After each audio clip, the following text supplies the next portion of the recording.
Welcome back to EduBridge IS. I am Vishal Singh and this is the fifth video in our historical dictionary series. Today we are going to discuss certain terms related to the Mansabdari system. Understanding these terms is going to give you a better insight into how the Mughal state was organized. Of course, all of these terms are going to be discussed in great detail in our GS History Foundation course beginning on the 10th of September. You can find the link in the description below the video. So मनसबदारी system क्या था? Simple words में अगर देखें, so it was introduced by Akbar to organize the Mughal bureaucracy into a loyal merit-based hierarchy. So there were two main objectives behind introducing this system. One was to ensure the loyalty of the Mughal officials towards the emperor, and second, Akbar wanted to create a meritocracy where the meritorious people of greater ability would rise to the top. How was this to be achieved? The Mansabdari system involved a ranking system.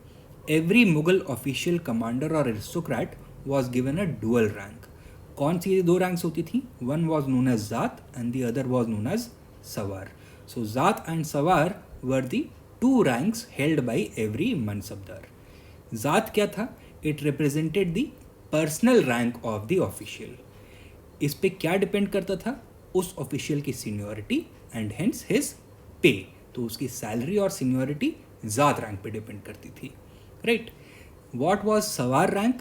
It represented the military obligations, the military duties of that official. Now in the Mughal bureaucracy every official had both civilian as well as military responsibilities. So even civilian officers were required to maintain a certain number of troops. So Sawar rank क्या होता था? It was the number of horsemen that Mansabdar had to maintain. Alright, so this was the Mansabdari system. Akbar के reign में there were 33 grades of Mansabdars, ranging from the junior most of 10 Zat 10 Sawar to the senior most 5000 Zat 5000 Sawar. ठीक है, तो 33 grades थे अकबर के ज़माने में. बाद में इसका नंबर चेंज होता रहा. अच्छा, अब ये मनसबदार्स दो तरह के होते थे. One were called naqdi and the other were called jagirdar. Naqdi mansabdars were usually the low ranking mansabdars जिनको कैश में सैलरी दी जाती है. नकद का मतलब होता है cash. So these were the low ranking mansabdars who were paid in cash.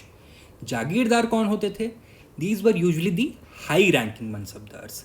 And high ranking mansabdars को स्टेट कैश में सैलरी ना दे करके एक लैंड एस्टेट देता था जिससे वो रेवेन्यू कलेक्ट करते थे. इस लैंड एस्टेट को बोला जाता था जागीर. तो जागीर हुआ क्या?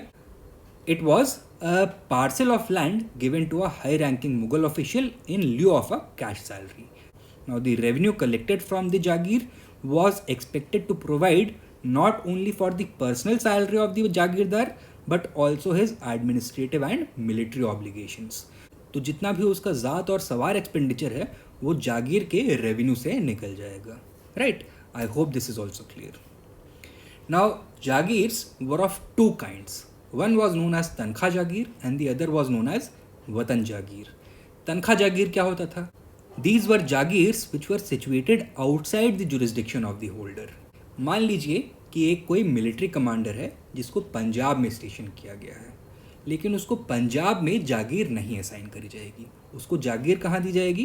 कहीं दूर दराज इलाके में, डेक्कन में दी जाएगी या बंगाल में दी जाएगी या फिर अवध में दी जाएगी. अब इसका फ़ायदा क्या होगा? That he will not be able to create a power base in his jagir. तो आप लोग भी सिविल सर्विस के लिए प्रिपेयर कर रहे हैं, अगर सेलेक्ट हो जाते हैं you will never be posted in your home district. Why? Because the government knows that in your home districts all your relatives, your friends are there. You may favor them over the other residents of that district. Similar principle was adhered to in the Mughal Empire. What was the nature of these Tankhah Jagirs? They were temporary, non-transferable and non-hereditary. Now for obvious reasons, these kinds of Jagirs were preferred by the state. Right. दूसरी kinds of Jagir होती थी वतन जागीर. They were different from the Tankhah Jagirs. They were hereditary jagirs situated within the jurisdiction of the holder. ये केवल Rajput chiefs को दी जाती थी. What was the purpose of वतन jagirs? Now the Mughals wanted to incorporate the Rajputs into their empire. Rajput से लड़ाई नहीं करना चाहते थे, they wanted to make the Rajputs into collaborators. तो कैसे करते ये? मनसबदारी सिस्टम के थ्रू किया इन्होंने, राइट। तो जितने भी राजपूत चीफ्स थे, मान लीजिए मेवाड़ के या आमेर के, इन लोगों को मुग़ल ब्यूरोक्रेसी में हाई मनसब रैंक्स असाइन करी गई एंड कॉरस्पॉन्डिंग जागीर्स भी अलॉट करी गई। लेकिन कहीं और जागीर देने के बजाय, मान लीजिए अगर आमेर का राजा है तो उसको आमेर के सराउंडिंग रीजन में जो उसकी ट्रेडिशनल प्रिंसिपैलिटी होती थी उसी को जागीर बना के दे दिया जाता था। This would ensure the loyalty of the Rajputs to the Mughals, right. So these were the two kinds of jagirs, tankhwah jagir and वतन जागीर। अब इस पूरे अरेंजमेंट को फैसिलिटेट कैसे किया जाता था? For this purpose the entire Mughal territory was divided into two categories, khalisa land and paibaki land. Khalisa land का कॉन्सेप्ट हमने कल के वीडियो में कवर किया था। इट मीन्स क्राउन्स लैंड, यानी कि यहाँ से जितना भी रेवेन्यू आता है सारा का सारा सीधे इंपीरियल ट्रेजरी में जाएगा, ठीक है। पैबाकी लैंड क्या है? This was the land which was set aside to be distributed as jagirs. Now how did the jagirdar account for his civilian and military expenditure? Obviously out of the revenues that he got from the jagir. इससे associated दो terms हैं, जमा और हासिल।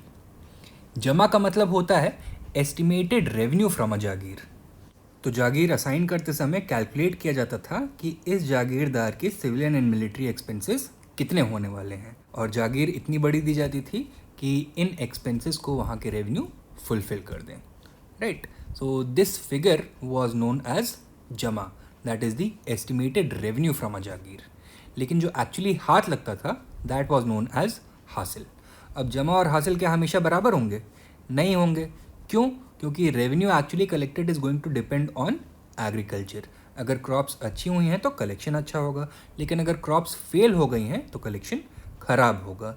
There is going to be a shortfall in the revenue realised. तो जमा और हासिल के बीच का जो फासला है उसको रिकवर कैसे करेंगे? Because that represents a deficit in the budget of the Jagirdar.